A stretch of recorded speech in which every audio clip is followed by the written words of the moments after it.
Howdy, howdy, folks. Welcome to the pre-Thanksgiving edition of Sticks and Stones. I'm your host, Brent Elrod. Happy to be with you today.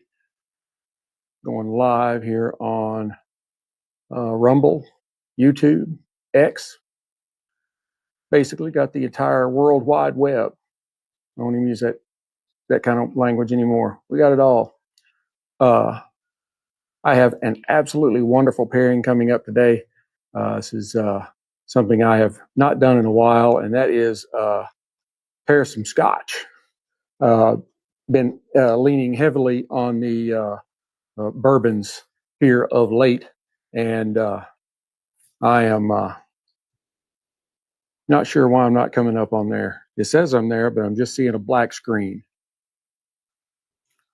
But I'm seeing me there, so I'm hoping it works. If not, I guess you're listening to me. So maybe it's just me. There I am. Oh, all right. There we go. Now everything's working well. All right. So let's go. I hope I didn't lose everybody right at the end. Everybody just go away because first 20 seconds. Anyway, I have an absolutely excellent pairing today. I am pairing a Scotch that this has been, it's long, it's in my top 10 Scotches, probably more like in my top 6 or 7. And that is Bruichladdich. A lot of letters on there. You got to roll it around. But yeah, the classic Laddie. And you can't miss it when you go in the package store. It's the only thing in there that's baby blue. And I am pairing that with a Perdomo Lot 23 sun-grown. They call this a Robusto. I mean, I don't know. It looks a little bigger than a Robusto on the ring gauge to me, but not a Robusto, a Toro, a 6x50. And it looks a little bigger than a 50 on the ring gauge to me, but I'm a guy. We always think it's bigger than what it actually is. So anyway, I'm calling this Coastal Brightness meets Sun-Warmed Earth. If you don't know Bruichladdich, they actually had a documentary. I can't remember if it was on Netflix or it was one of those streaming services. It was called like Scotch, the golden drink or something like that. But the entire documentary was on Bruichladdich.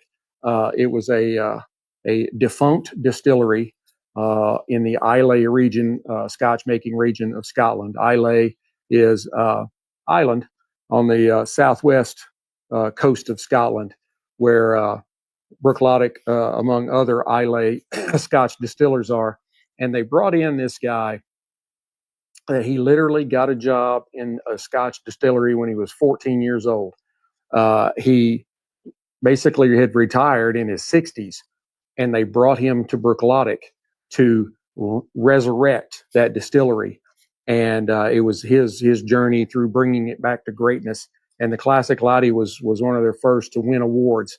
And so he then retired again in like at the age of like 72 or 73. And last I heard, I think he had come back to the Scotch again. So, hey, once you're in it, I guess. And he's one of the most, renowned distillers ever. I mean, been in the industry for 60 years plus, that dude's been around a while. Anyway, let's go ahead and jump right in. Now, the classic Laddie is a little different than most Islay Scotches. This is an unpeated Scotch. Scotch is made from 100% malted barley, and they generally in Islay region they smoke the barley over peat. They cut chunks of peat out of the bogs in Scotland, and they put it in underneath the floors of their drying rooms, and they light the peat on fire, let it smolder because it's all damp and everything. And they have these big paddles that they go sliding through the malted barley with, rolling it over every so often as they're smoking this peat to give it that real smoky character that Islay's are known for. But this one is not. And I am not a heavy smoky, heavy peaty kind of Scotchy guy. Uh, and so this one is really, really high on my list because it's like the only Islay I'll drink. Lagavulin, if you've ever had it, is a heavily, heavily, in my opinion, peated and smoky Scotch. And it's not me. I know it's been all the rage for a few years, but it's not me. Now, this particular spirit just pours like sunlight. I mean, it is just like it's reflecting off the seawater. Just that luminous, almost electric kind of gold color. Doesn't look anything like the bourbons or anything like that you could be familiar with. Um, and as you tilt the glass, you just see it kind of glow. It's got very, very elegant legs that stand really well in the glass. Oh, and it's just got this like hinting at a like a silky and unhurried kind of texture to it. Now on the nose,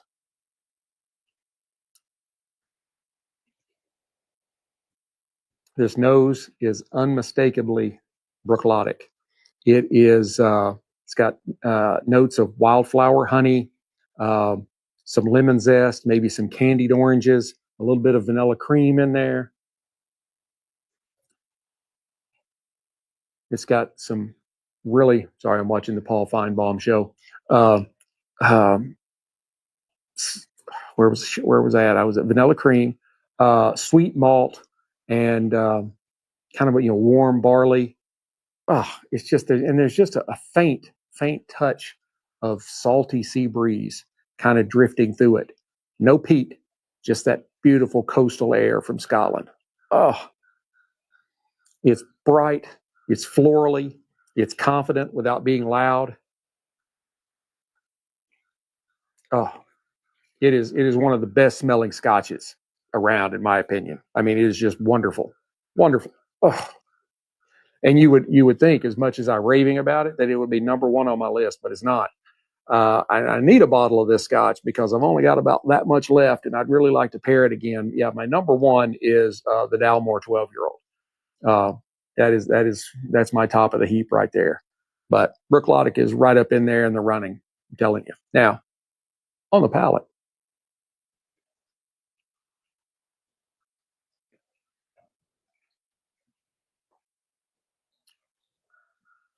wow.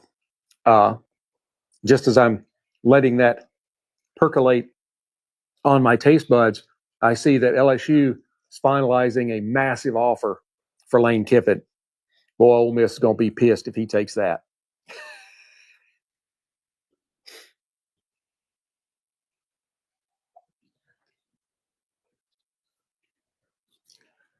On the palate, this classic Laddie offers some really sweet kind of citrusy oils, some malted vanilla, uh, maybe a little bit of honeycomb mixed in there, uh, kind of a creamy, almost shortbread-like kind of roundness to it. There's a little bit of soft oak, and then a clean kind of minerally, iodine kind of finish. Uh, Typical of a coastal Scotch. Uh, you can think Talisker. Talisker is it's an island Scotch right there on the coast. It's got that kind of salty, briny kind of hints to it. Not overpowering, but it's something that you don't normally get in other whiskeys that you get in a coastal Scotch. So it is elegant and inviting, and it's perfectly at home being paired with a kind of naturally sweet Nicaraguan cigar. Perfect segue, right? I learned something about Segway the other day. When Segway first came out, there was this guy didn't he loved riding Segways, and I don't know how he came into money, but he came into money and bought the company.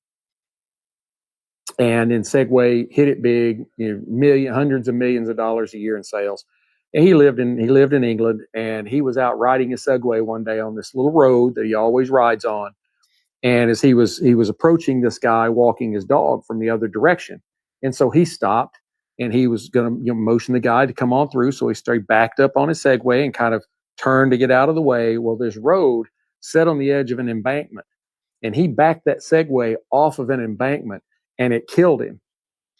And so the news, and I don't remember this. I just heard about it, as somebody was telling the story the other day, and I was like, what? And so I went and looked it up, and it's true. The news for weeks after that was how the owner of Segway had died on a Segway. Anyway. All right. Now, the Perdomo Lot 23, and this is the sun grown. Visually, it is a kind of a medium brown. It's spongy, but resistant to the touch. It does have a little bit of give to it, but not a lot. Medium to moderate veining. Some of the veins are a little pronounced, as you can see right there, but not terrible. I mean, it's a good looking cigar. It's a well constructed cigar.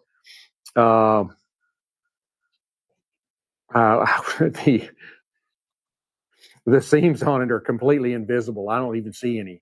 I can't even tell they're there. It has a beautiful looking, very large triple cap. Yeah, triple cap. I do see a few minor little like flaws in it, like right there, and where's it? Right there, the bottom. We'll see how it goes. It's got this warm kind of, this kind of warm terracotta kind of brown wrapper that's just got this, it's kind of a medium brown, but it does have this kind of very subtle, like coppery kind of glow to it, just hints of orange. Really pairs well with the orange striping on the band. It's got a light oil sheen to it. It's toothy, very elegant. I don't know what else I can say about it. It's a great looking leaf. Let's go ahead and give it a nose.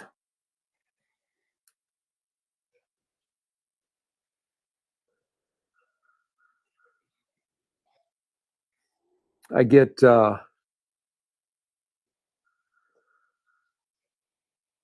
notes of cedar shavings, a little bit of earthiness, maybe some kind of sweet hay mixed in there. Let's go ahead and give it a cut. Check out the cold draw.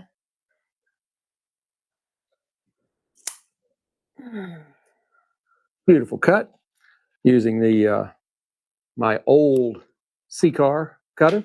Thought about bringing out the Cassetti, but like, the Cigar is already laying out here, so we'll just go with that. Now on the cold draw,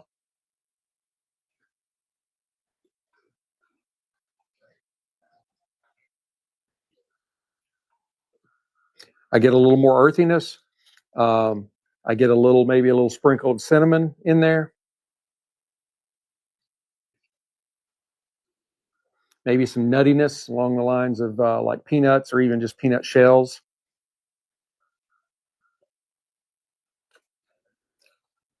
And maybe just a little hint of like raisin. So let's go ahead and fire this up and see what it gives us.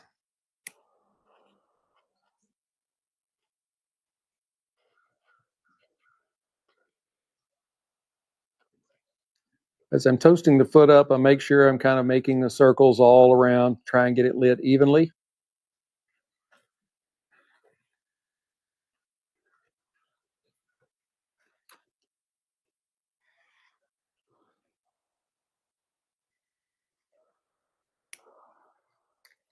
I kind of give a little breath on the end of it just to make sure that everything as it glows up appears to be completely lit, so I don't have any weird kind of canoeing or anything like that.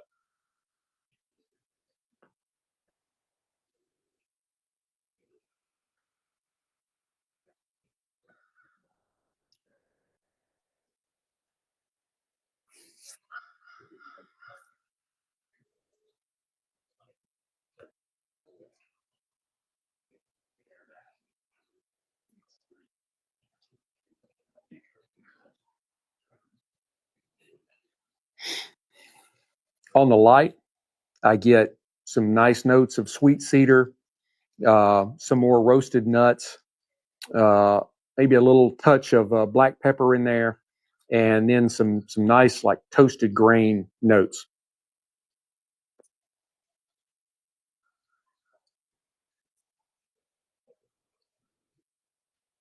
It's a really good cigar. Let's try them together.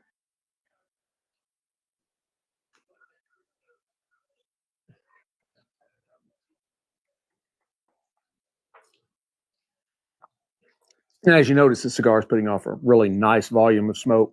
It's not a smoke monster, but it's not hard to get smoke out of it.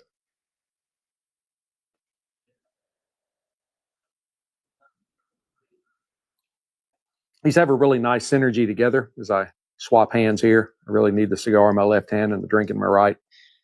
Just kind of like that.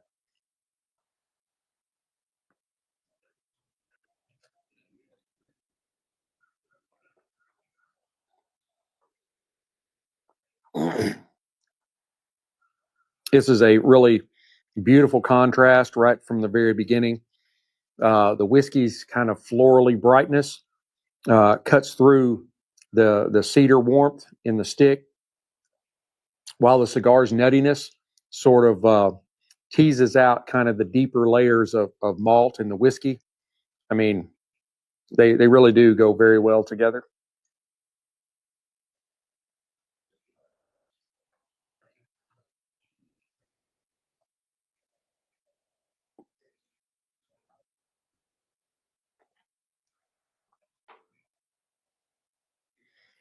I don't really feel like one is like overpowering the other. They are just kind of working very well together, just kind of staying in contrast to one another, or equality to one another.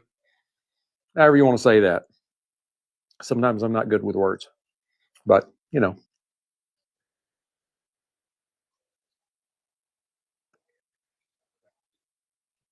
I have to say Nick Perdomo does an excellent job uh, making cigars. I'd love to meet him sometime. I've yet to have that opportunity.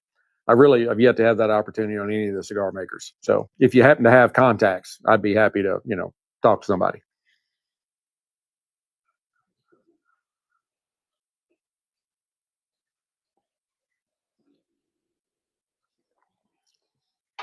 The only person that I've interviewed from the cigar industry is from Big Sky Cigars in Montana. Yeah, and they don't make them in Montana. They're made down in Nicaragua. They go and prepare their blends, whatever they want, and factory down there makes it for them. They got some really good cigars too, and they're not expensive. They are the only cigar manufacturer that's headquartered in Montana. So yeah, I need to get some more Big Skies. I hadn't had any in a while.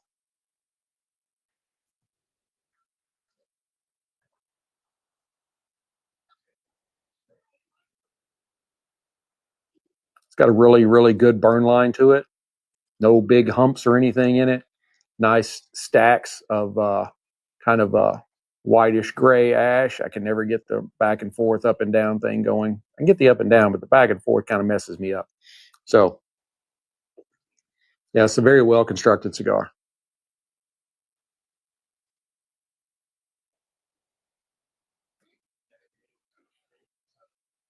That's a very odd commercial going on there for a dishwashing detergent.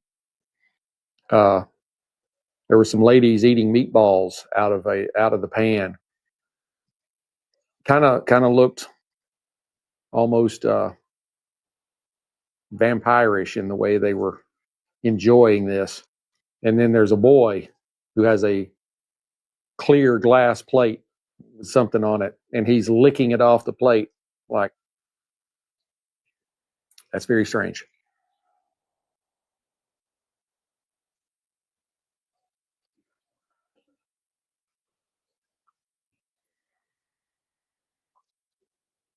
Didn't have one little right there. It's hard to kind of see. Yeah, kind of a weird spot right there. Hmm. And I just showed it to you a second ago. That wasn't there. It just appeared. It looks like something in the roll. We'll see. All right, what else is going on? Well, I'm doing this on Monday because I was in College Station over the weekend and couldn't get time to do a live stream while I was down there. I was watching my Texas A&M Aggies have a little light workout against Samford. I thought they were out of South Carolina. I keep seeing people say Alabama. I don't know. Somewhere down in the southeast.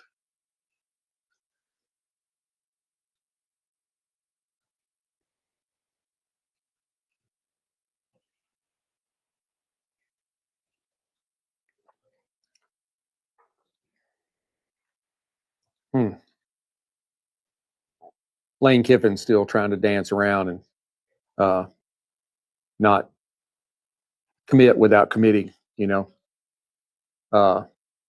I'm pretty sure LSU is going to offer him a massive amount of money to come take the helm of their football program because they're in disarray.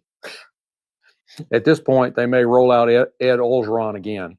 I love him. Can't understand a thing he's saying, but I love him. He's funny as he can be. Yeah. Tell him, Ed. I have no idea what he just said.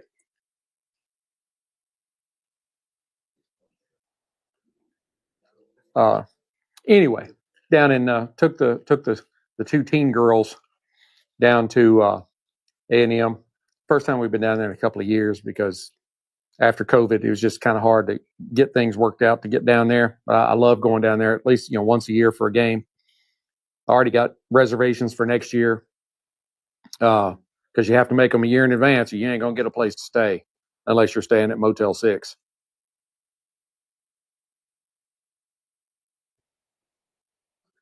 But so we after the game went over to the bookstore, wandered around in there. They're at the age now. When we were going before, they were small. They just know that they're at a ball game. That's all they know. But now they're actually taking things in, and they're starting. Because my middle daughter is she'll be 17 in February. She's a junior. In a year and a half, she's going to be deciding she's going to have to already have everything in place where she's going, and that's where she wants to go. We'll have to see about the grades, but because she's smart, she can be a good student. She's not always the most motivated. So, where the next one, the last one, the youngest one, she is highly motivated, straight A's. Wants to be a veterinarian. Have never wanted to be anything else but a veterinarian. And yeah, she'll get in, no problem.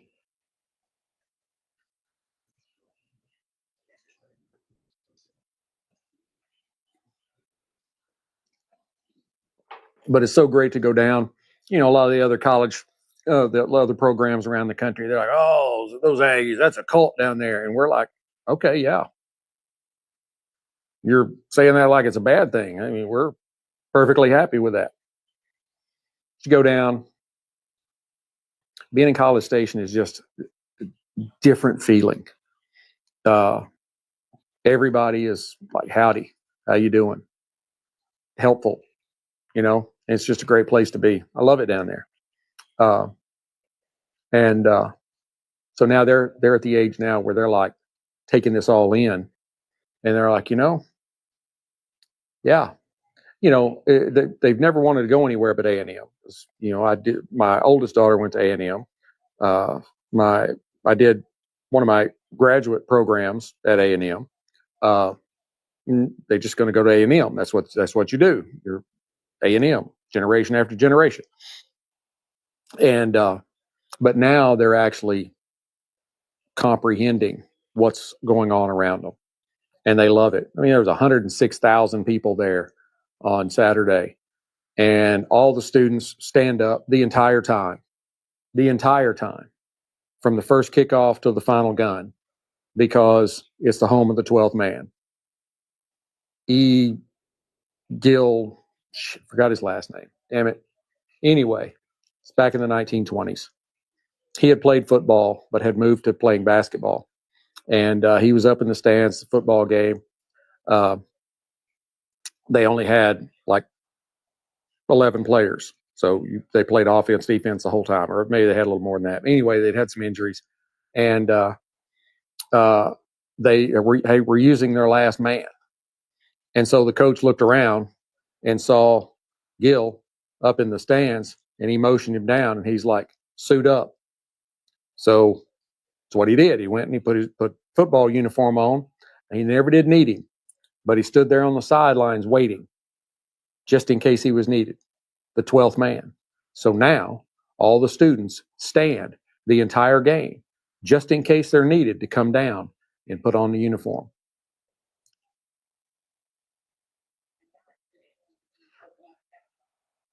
And that's the kind of tradition at A&M that makes it different.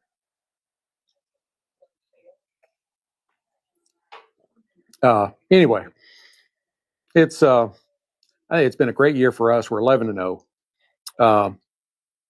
Overall, I think it's kind of a down year for the SEC just overall, even though I think top to bottom, the SEC is still the strongest conference in the country, top to bottom.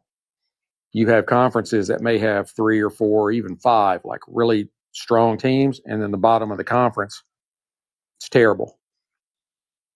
But the bottom of the conference in the SEC can go to the bottom of the conference in another conference and just beat the snot out of them. It's the SEC. It's a lot stronger. I mean, it just is, top to bottom. Now, there is one conference out there that does not apply to. Pac-12, which is actually the Pac-2. Go look that up. There's 2 teams in the Pac-12. I discovered that this weekend just fumbling around looking at stuff, and I'm like, wait a minute. Where's the other teams here? No. I can't remember the other team, but one of them is Washington State. And there's some more teams. They're gonna take some teams from other conferences, and there's some legal battles going on and all that kind of stuff. But yeah, so hopefully the Pac-12 will be back to closer to 12 before too long. And so yeah, you have the top of the conference and the bottom of the conference. There's only 2 teams. I think y'all hear my doorbells going off. The 90-pound Shetland pony and the 50-pound bag of legs. That's all he is. He's 50 pounds, but I think 40 of them are legs.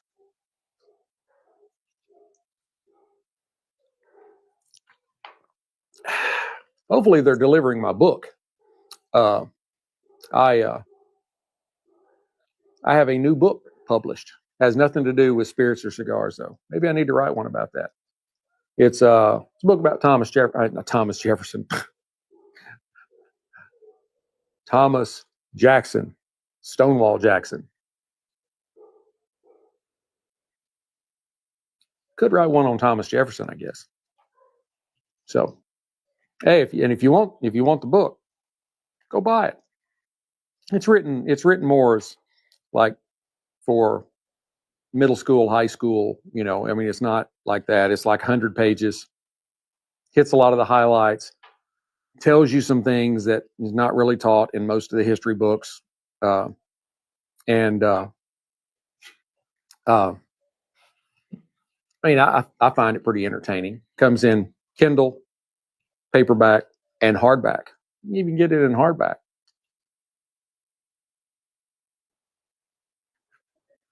And if you do buy it, you can mail it to me. I'll autograph it for you for nothing. Free.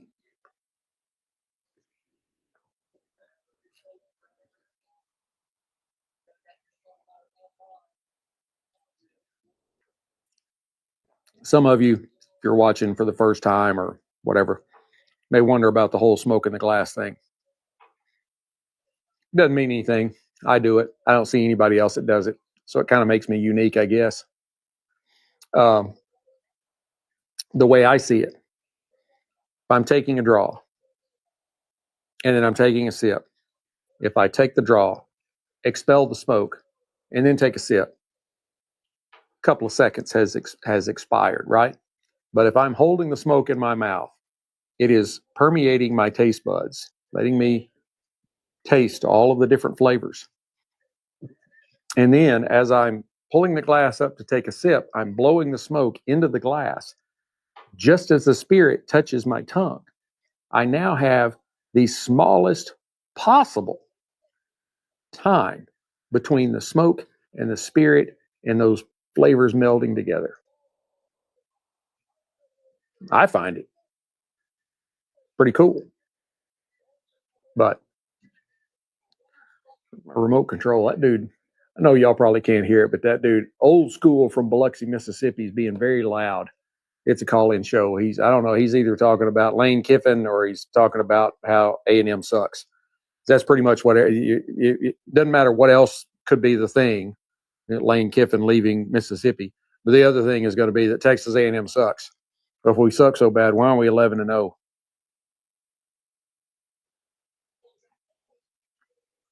Well, y'all only played the bottom half of the SEC. Well, that's true today.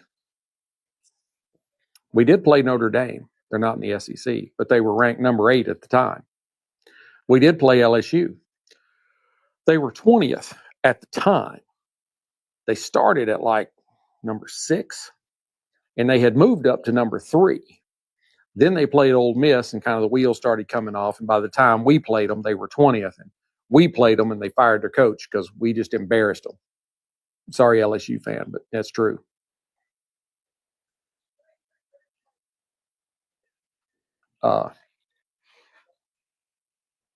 We beat them on Saturday night in Death Valley, their home stadium, which is just like, oh, y'all are never going to win at Death Valley on a Saturday night.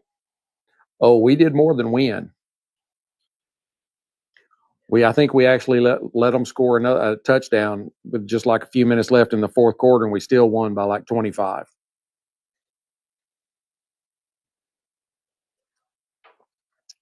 Beat Missouri.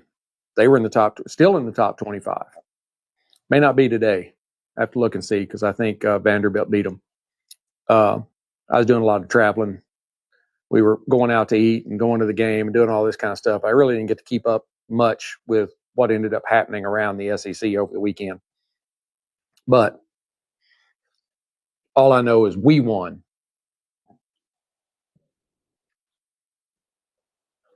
Which is really all that matters.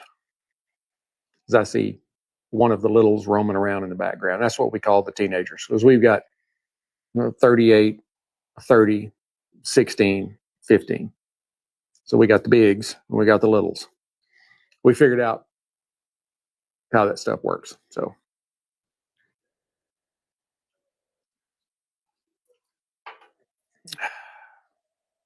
I'm telling you, if you have never tried the classic Laddie from Bruichladdich, you are really missing out. It is an excellent Scotch. It does have that kind of Scotchy character to it, but it's not that heavy smoke and peat that you get from some of the other Islays. And I really like it. It's very good. Very good. You would almost think it was a Highland or a Speyside.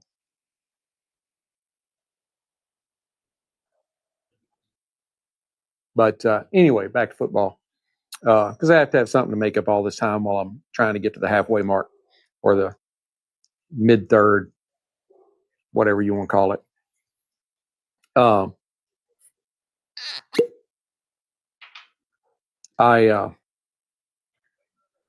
We got Texas Friday. Last game of the year in Austin this year.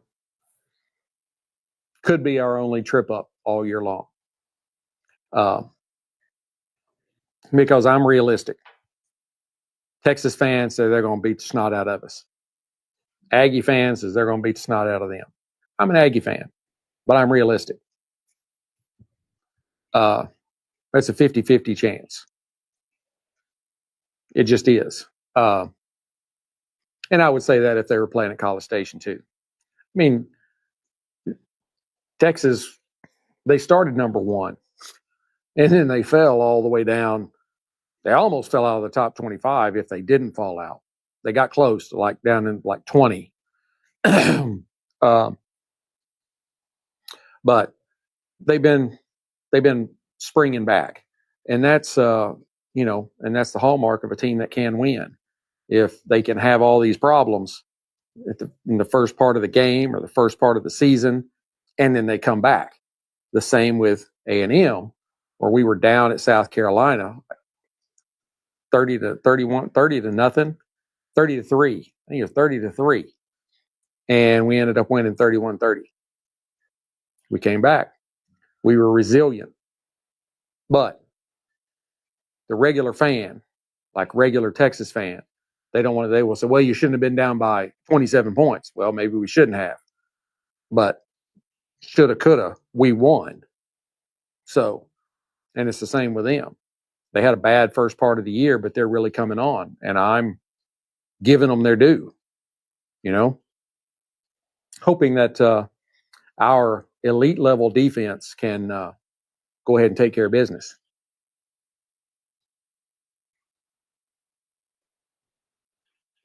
I really don't. We'll go ahead and tap this off before it falls in my lap. But you can see just these wonderful stacks. It's got a little Peyronie's disease going on there, but just beautiful stacks of ash. My youngest says they're watching The Grinch. Okay. Thank you. See the text messages pop up. So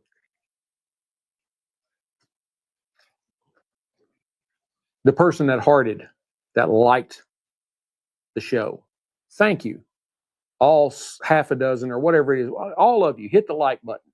Give me a like. I want to see it. Let's go. Mark them up. Ding, ding, ding, ding, ding, ding. Everybody, just hit the like button, just for the hell of it. It doesn't cost you anything.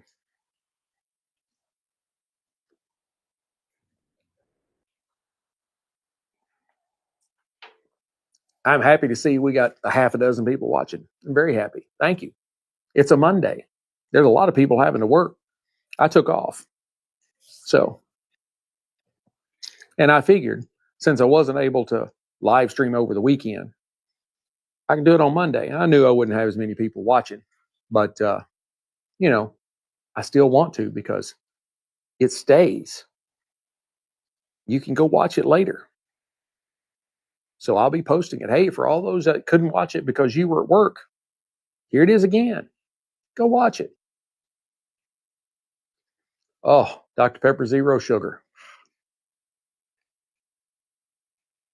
If you have never tried it, it's delicious. I love it. Well, I think we're somewhere here in the second, third, halfway mark, whatever you want to call it. And the classic Laddie has kind of brought in some richer, kind of honeyed barley kind of tones to it. You've got a really nice kind of soft oak in there, and a kind of a mellow citrusy sweetness.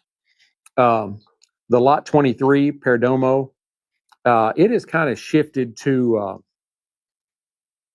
something along the lines of toasted almonds, maybe a little bit of kind of dry cocoa, kind of a creamy woodiness, and the earthy notes that Nicaraguans are typically known for is it's becoming a little rounder and sweeter. I mean, this is a really great cigar. I've had the Lot 23 before, but there's different kinds of Lot 23. This one is the sun-grown, and it's really good. It's really good. The pairing has really kind of hit its sort of sweet spot. The vanilla and the citrus from the whiskey has paired perfectly with the almonds and the cocoa from the cigar.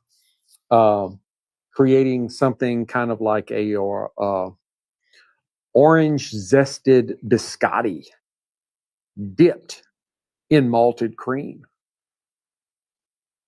There you go. Put that in your pipe and smoke it.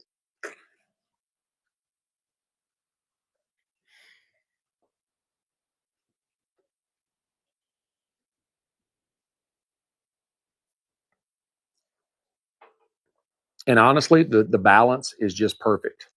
Neither one of these is overshadowing the other. I mean, it's a very, very great balanced pairing. Really enjoying it. It's a great way to spend a Monday. It's been better if if it was a Saturday or a Sunday, but you take what you can get. I really wanted to try and live stream this weekend, but we got in at like 11. Got into the hotel at like 11 on Friday night. Got in bed. It was like 12:30, and the game was an 11 o'clock game, which I was like, that's going to be tough. I don't really want to be rushed. I'm not a rushing person in the morning. I want to get up, kind of take my time. It's just how I am. But we got up, went in the hotel, had breakfast. So we went down and had breakfast, and we were at the stadium at between 9:30 and 10. We kind of wandered around because we've got some friends that they will tailgate out there, but they weren't there for that particular game. So we went ahead and went inside, got our seats, got sit down. We were on the third row from the end zone, on the south end zone. And I mean, it was a really great time from the opening kickoff. We did actually get up and start heading for the door with about 2.5 minutes left in the game, because our aisle was where the gate was going out into the end zone, and it had been senior day. So you had all these family members that were like lining up in our aisle as this stairway to get out onto the field. And we were like, this is going to be an absolute cluster hump when that gun goes off. We're going to go ahead and start heading for the door. And then we went over to the bookstore, and we were parked in the central garage. So by the time we got around to the garage, it's like an hour or so after the game ended. Traffic was already, I mean, they do an excellent job of getting people out of there. Didn't have any problems getting off campus. We went back to the hotel. My wife and the two kiddies, they took a nap while I sat and watched ESPN. And then we went to Texas Roadhouse, because we always go to Texas Roadhouse when we're down in College Station. But you can't go to College Station without going to the Dixie Chicken. So we went to the Chicken on Sunday for lunch. We thought about doing it on Saturday, but I'm like, game day, 11 o'clock, got done at like 2 or 2:30. Don't know about having the teenagers down in the bar scene at on a Saturday night after a big win. So we went to the Roadhouse, and then we went to the Chicken on Sunday. So you got to go to the Chicken. Walk down Bottle Cap Alley. All the things that make A&M A&M. And then we went over. The oldest daughter was in AKIO, so we went over and drove down Sorority Row and took a picture of the house and sent it to her. We were like, "Hey, look where we are." And she's like, "Oh my God, that's a lifetime ago." Girl, it's 8 years ago, not a lifetime. I was Lambda Chi Alpha. That was a lifetime ago.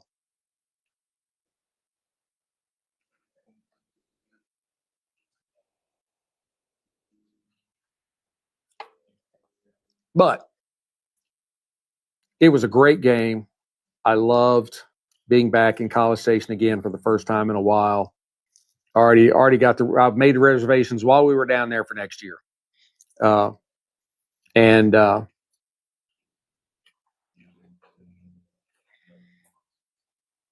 it was just, I don't know, it was, even though it's like a 3.5 hour drive down and back, so you're talking 7 hours in the car. Still, we got down there, it was a great time, and it was a great time with the teenagers, because they're at the point now where they kind of get it and they kind of understand. The middle daughter, that's kind of on the grades. I'm really pushing her to go to the Corps. I think it'd do her a lot of good to be in the Corps. The military did me a world of good. ROTC would do her a lot of good. I just think it would help, whether she decided to go in the military or not, which I don't think she would, but she might. You never know.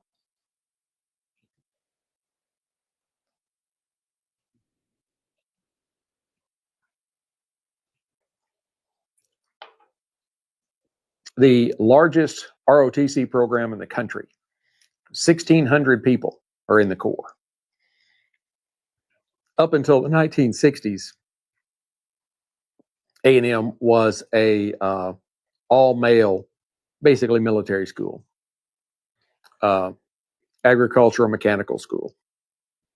So they're known for their veterinary program and their engineering program. And now they have their law school that they bought off of TCU a few years ago. It's over in Fort Worth. That's what the middle daughter was thinking about, law school. But we're like, you don't like going to school now. I went to law school. It's a lot of reading.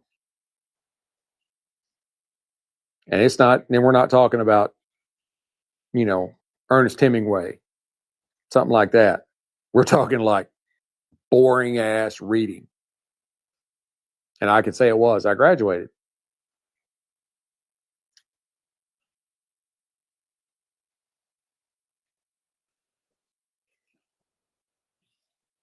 "47 minutes, man. We're doing good. I'm actually probably going to get finished with a cigar before this is over."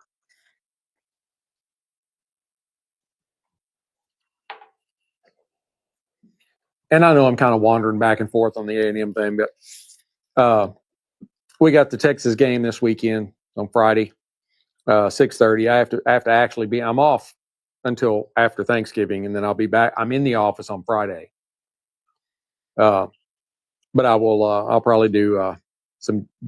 I don't know. I'll probably leave early because I need to get home because the game kicks off at 6:30. I don't know. We may go somewhere for the game. And but if we win, then we're going to have one out. We're going to be 12-0, first time in school history, and that's going to put us into the SEC championship game against any one of Alabama, Georgia. I can't remember. I think there was another team, maybe Ole Miss mixed in there. Us, all we have to do is win. If we win, we're in. The other schools, things have to happen because they all have losses. We'll be the only SEC team that's undefeated, and we've already basically kind of punched our ticket to the college football playoffs. It's just if we stay undefeated, we're guaranteed a first round bye. So, and depending on where we were placed, we could end up facing Georgia Tech, which would be funny. Of course, Georgia Tech lost this weekend. They may not even be in it by then. But the quarterback for Georgia Tech, he transferred from A&M because he wasn't going to be able to get. He wasn't going to be a starter. He wasn't going to get playing time. That would really be funny, and we just beat the shit out of them. Be like, should have stayed at A&M.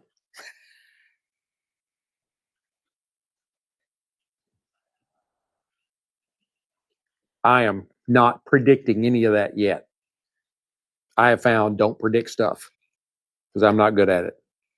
If I predict it, it's going to be wrong. So I always say, we can win out. We can win games in the playoffs. We can win a national title. Will we? I don't know. Maybe.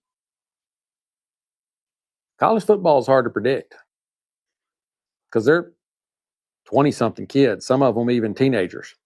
You never know what's going to happen.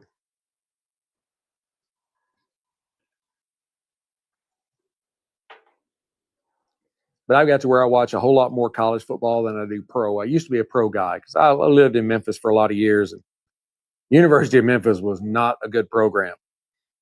They've gotten better. Matter of fact, until like a week ago, they were being rumored as being into the college football playoffs. Then they lost to like Tulane or somebody. No, South Florida. They lost to South Florida. And then all of a sudden, South Florida is in the college football playoff rumors. So, we'll see about that. But, yeah, so I watched a lot of pro ball. But, I've been an A&M guy since the 80s. You're like, really? You weren't living in Texas then? Yeah. But as a teenager, I watched The Best Little Whorehouse in Texas with Burt Reynolds and Dolly Parton. I became a Texas A&M fan.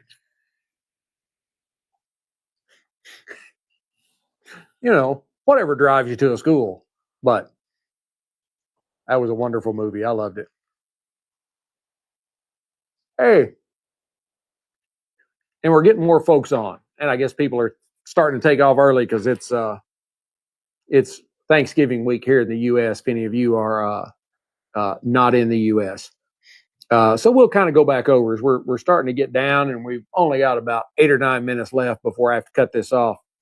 I am pairing Bruichladdich, the classic Laddie. Bruichladdich is an Islay, Islay Scotch, which is typically known for its smoke and peat. Islay is. The classic Laddie is not. It is a unpeated Scotch.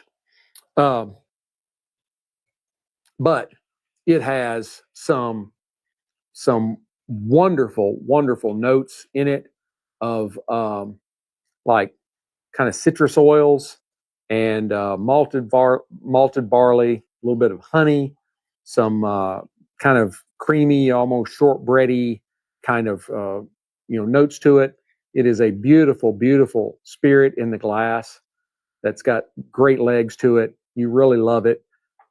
If you are not a heavy smoke, heavy peat person, you could drink Bruichladdich as a Islay Scotch, definitely. And I'm pairing it with the Perdomo Lot 23. This is the sun grown. They have a Lot 23, they have the sun grown, and then they have a Maduro. Oh no, one of the condos in where I'm looking to buy a condo sold. Okay. I got to sell mine first. If anybody's looking to buy a condo, I got one for sale in Panama City Beach. So, yeah, hit me up. I'll send you the link to it. The cigar. I mean, Perdomo does. I mean, Nick Perdomo knows what he's doing making cigars. He's really good.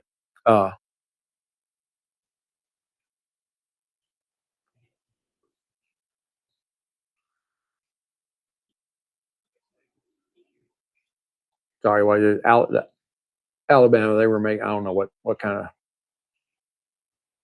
They're making some kind of comments anyway. But the Perdomo has got some really nice notes of like sweet cedar and roasted nuts. There's a little bit of pepper in there. It's Nicaraguan. Nicaraguan's known for the pepper.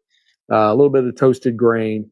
It is just a wonderful cigar that, even though it's not the typical like really light tan Connecticut wrapper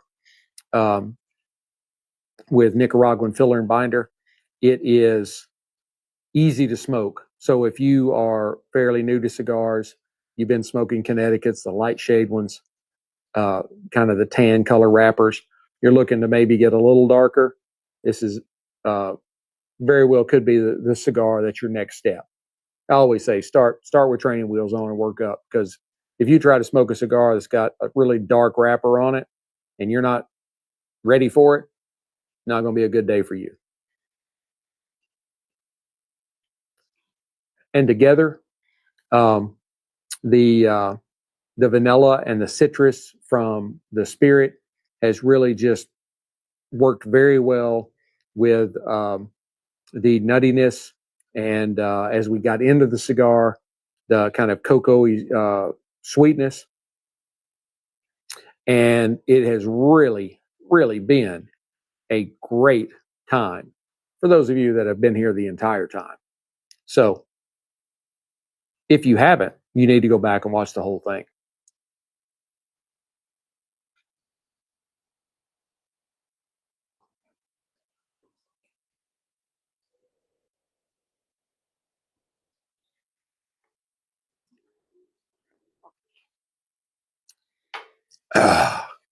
Love it.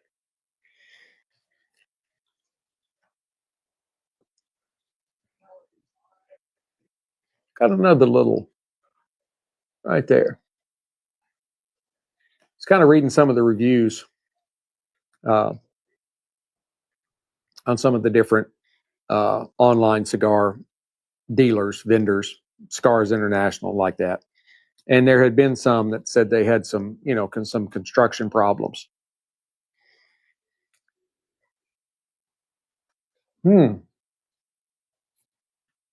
Ohio State, A&M, Indiana, greater than a 99% chance of going to the college football playoffs.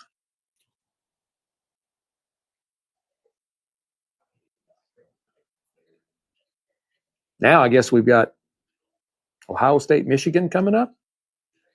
Michigan, I think, won this last week.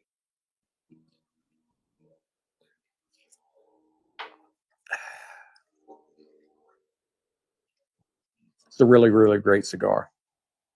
Really great. Very great. Awesome. Stupendous. Wonderful. We're going to run out of time, and I am getting close, but I'm not quite there. But I think as we've even gotten farther past the halfway mark, the spirit mixed with the smoke from the cigar has really kind of given us a little more of a like salted caramel with a little bit of barley kind of sugar. It's in the 50s here, and it's very, very humid. So I'm seeing my breath a little bit, but it's not that cold. The cigar, the cocoa has gotten kind of a little bit darker, and I think there's probably been a little bit of maybe espresso coming through.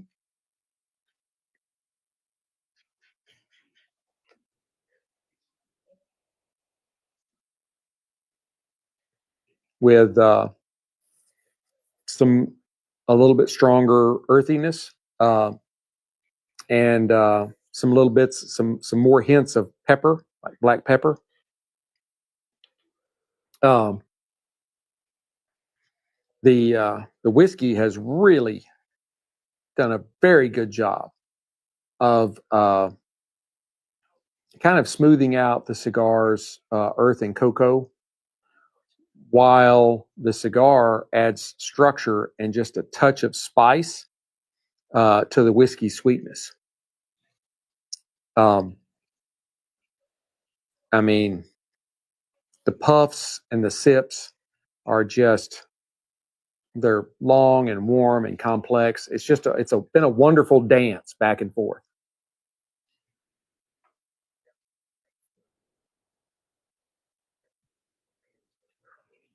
Overall, it's been a very good dialogue or debate back and forth between the coastal elegance of the spirit and the sun-grown earthiness of the cigar.